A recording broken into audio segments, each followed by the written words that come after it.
Welcome to the Council of Moms. I'm really excited to be here. I'm Lisa Valentine Clark. With me today, I've got Hillary, Joe, and Wendy. We are ready to start the Council of Moms.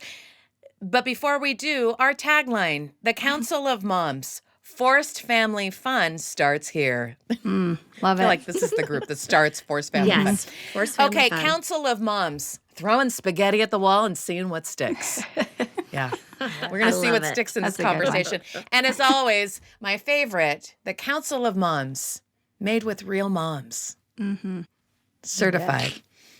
Okay, Organic. here is our question this time. And this can get a little tricky. And I want to acknowledge all up front, no matter what your situation is, whether you're married, you're single, you're widowed, you're divorced, it's complicated.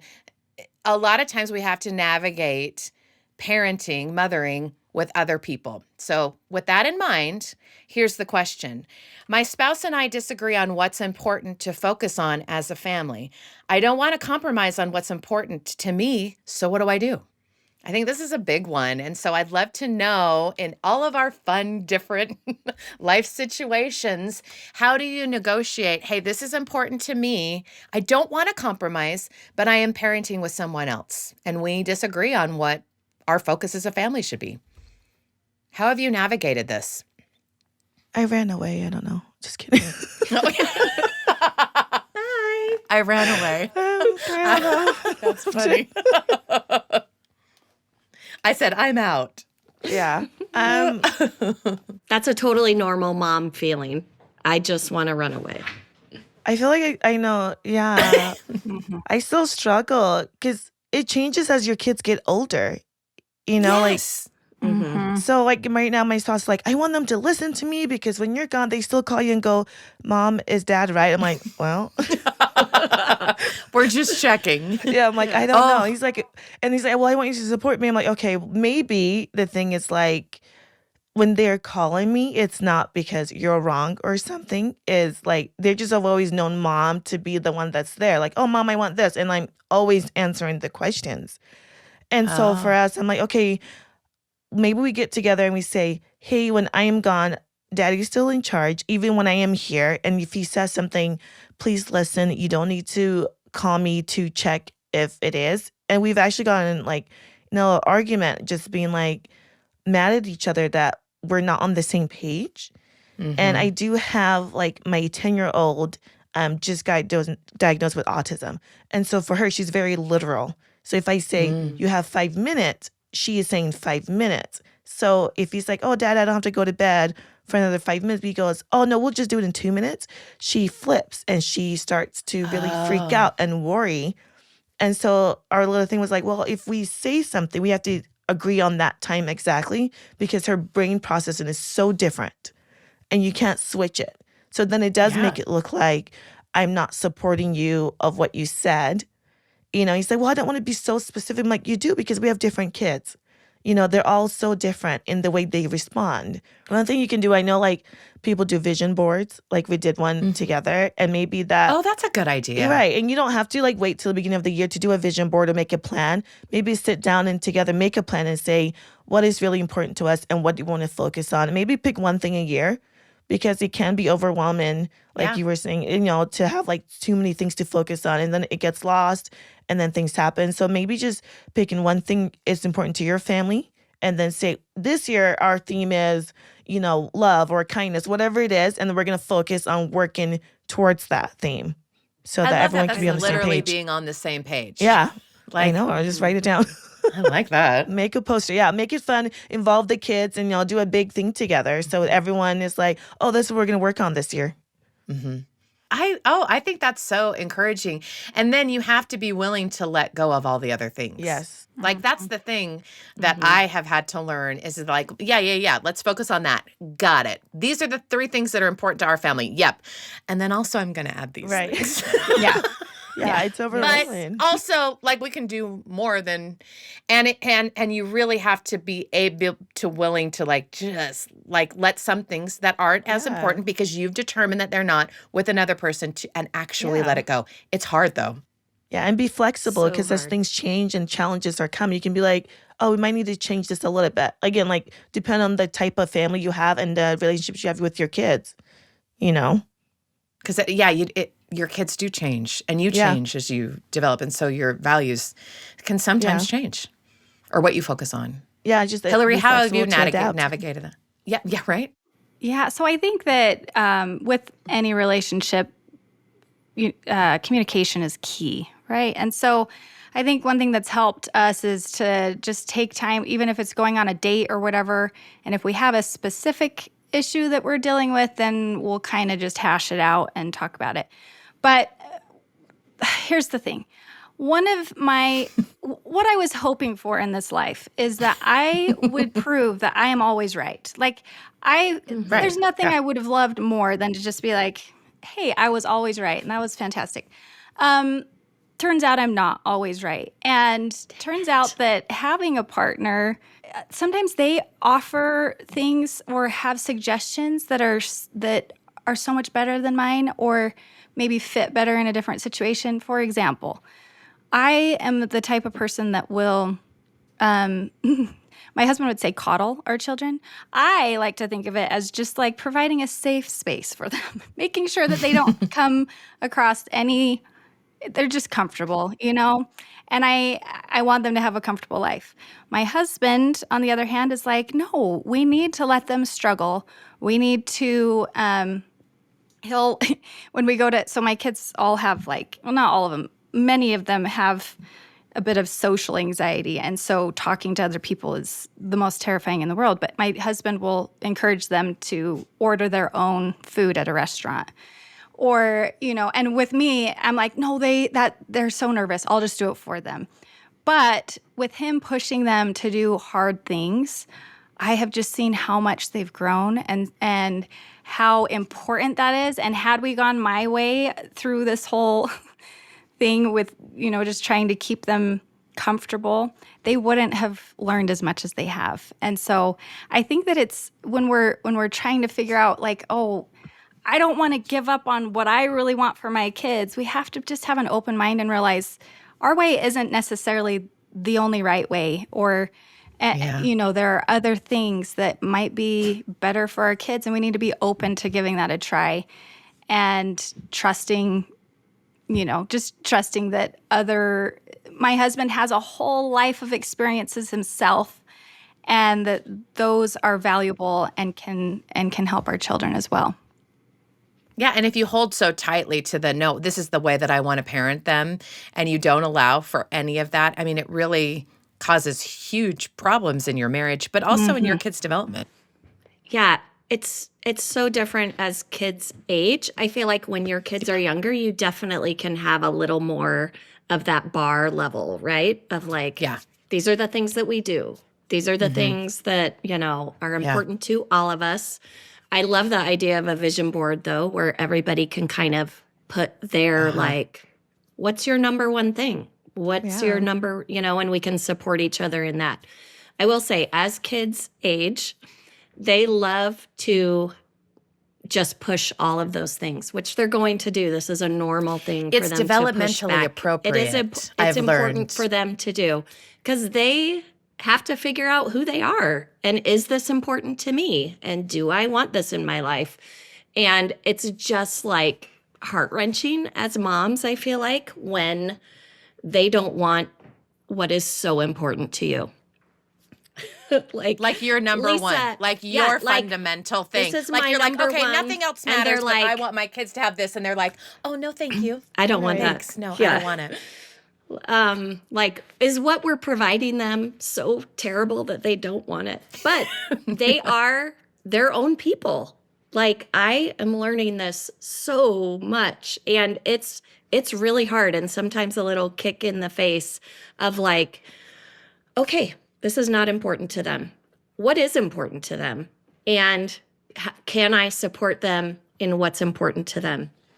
And it goes back to learning who each of your kids are and who your partner is, and how can I support them in this number one thing for them. We parent really well together, And Yeah. that's because we make sure that we talk to each other. Kids also get really good at figuring out, like we've mentioned here, Yes. which parent does which thing. Oh yeah. Joe knows.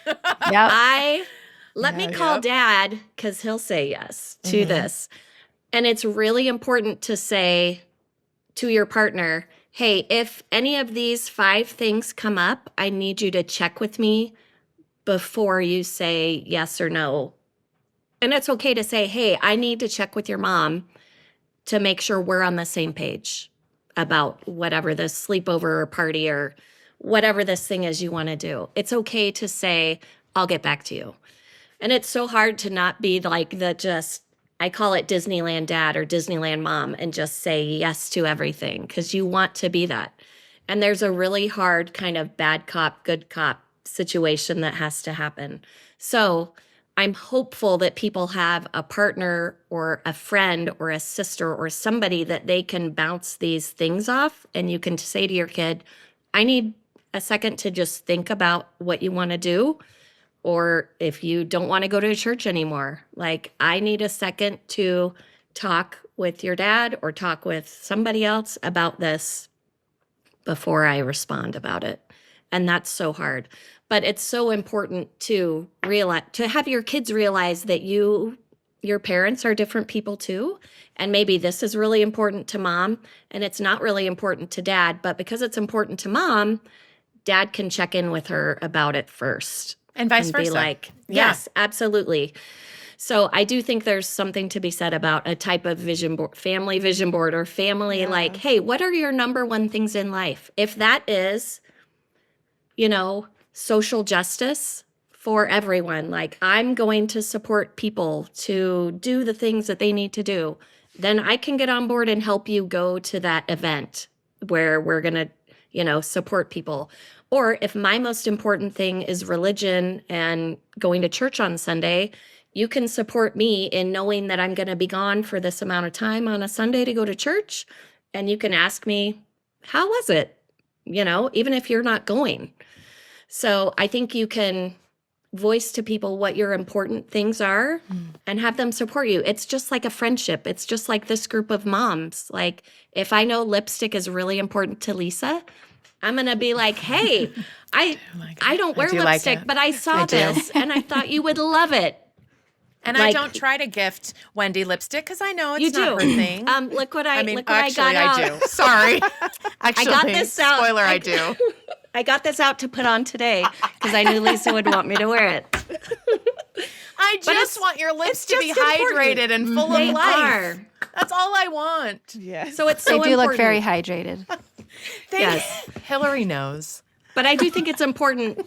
It's okay for other people to, like Hillary said, it's okay for other people to have different ideas. And it's okay to change your mind about things. Yeah. And be like, you know what? I really thought this was like the end all. Like everybody goes and does this on whatever day. And maybe it doesn't have to be like that anymore. So it's okay to change your mind. Yeah. You know what I really appreciate about all three of you is you all talked about your different like communication styles with your spouse, right? Like about how you approach the topic and how you show mutual respect and let it go back and forth. Are there other like things that you do in that negotiation process that you have found is like really helpful in order to like make you a more empowered or a better mom? For those like single moms out there who don't have a partner for whatever reason, like I feel like I kind of represent that voice, and it's really tricky for me because their father is deceased.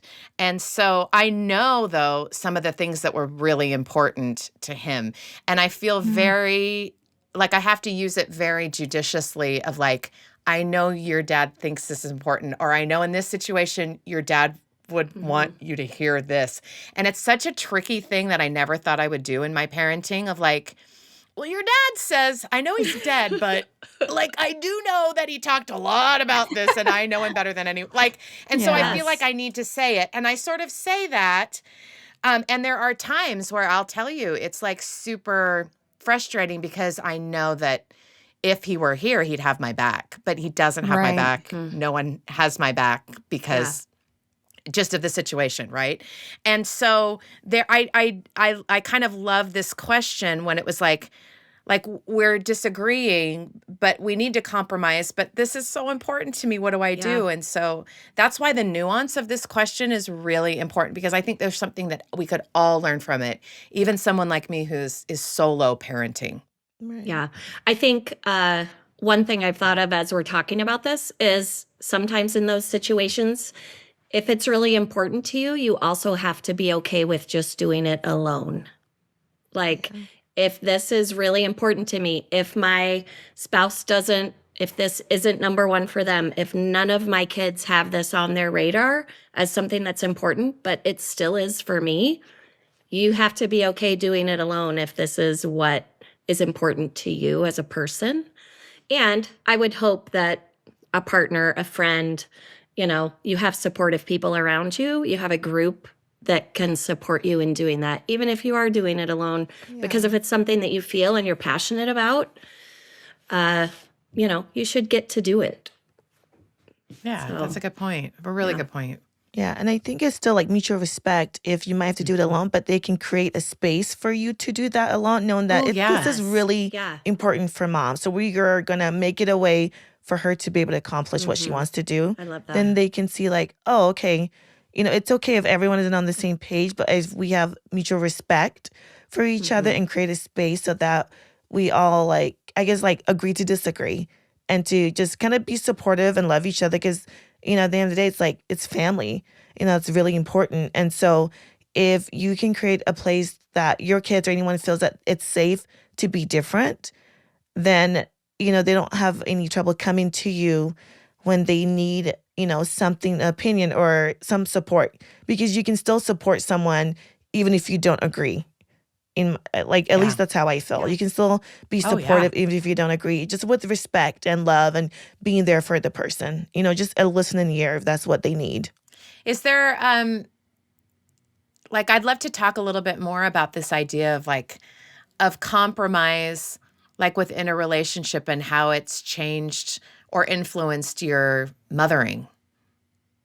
How has that art of negotiation, how has all of those things of like, oh, okay, I thought this was this, okay, you do that. Like, how has that, have you navigated compromise, and how has it changed the way that you parent? I think that one thing is that when we are learning to compromise with our partner, whoever it is we're parenting with, we also get to a point as our kids get older where we have to have those same kind of conversations with them. And, some of the expectations that maybe we have for them, they don't want, or whatever it is. And so learning this skill of compromising with your partner maybe early on kind of helps out as your kids get older and you're having those conversations with them as well. And it helps you realize and recognize that what's in my brain and what I see for everybody is not necessarily what everybody else sees, and you kind of need to be open to that. And I also think that it's so important. Well, so this is a funny story. When my husband and I were first married, that first year of marriage, we kept hearing that it was just terrible and that you will fight all the time and that, it's just really hard getting to know how to live with another person.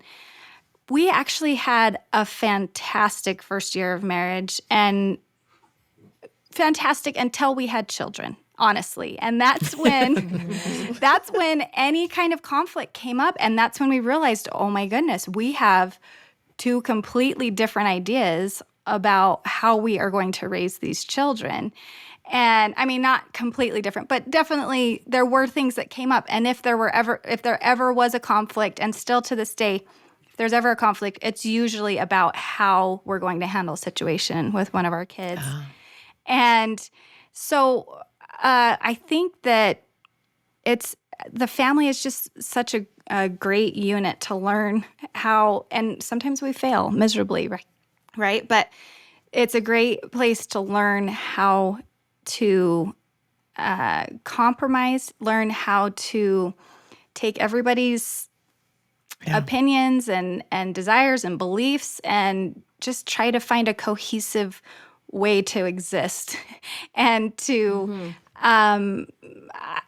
just avoid that conflict as much as possible so that I don't know. I think that in the beginning, I had a tendency of forcing my views on everybody else and my way of doing things. And it's just been really good to go through that process with my husband of compromising and giving up some of the things that I thought were super important, but have actually turned out to be not as important as I thought. I think that's such a good point. And I think that that's a really vital thing because you and your husband were working it out. You guys were like, okay, we're the parents. This is what I think and I think one thing that you didn't say, but that is so clear to me is that relationship was the most important one, especially when you're talking about For sure.